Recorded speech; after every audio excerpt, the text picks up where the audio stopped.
एक भिखारी भीख मांगने निकला। उसका सोचना था कि जो कुछ भी मिल जाए उस पर अधिकार कर लेना चाहिए। एक दिन वह राजपथ पर बढ़ा जा रहा था। एक घर से उसे कुछ अनाज मिला।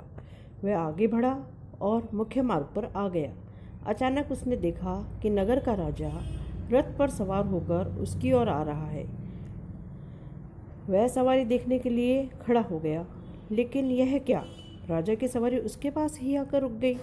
राजा रथ से उतरा और भिखारी के सामने हाथ पसार कर बोला, मुझे कुछ भीख दे दो, देश पर संकट आने वाला है और पंडितों ने बताया कि आज मार्ग में जो पहला भिखारी मिले उससे ही भीख मांगे तो संकट टल जाएगा, इसलिए मना मत करना। भिखारी हक्का बक्का रह गया। राजा देश के संकट को टालने के लिए उससे भीख मांग रहा है। भिखारी ने झोली में हाथ डाला तो उसकी मुट्ठी अनाज से भर गई। उसने सोचा, इतना नहीं दूंगा। उसने मुट्ठी थोड़ी और ढीली की और अनाज के कुछ और दाने भरे, किंतु फिर सोचा कि इतना भी दूंगा तो मेरा क्या होगा।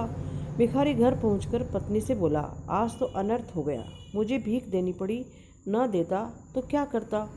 पत्नी ने झोली को उल्टा किया तो उसमें एक सोने का सिक्का निकला।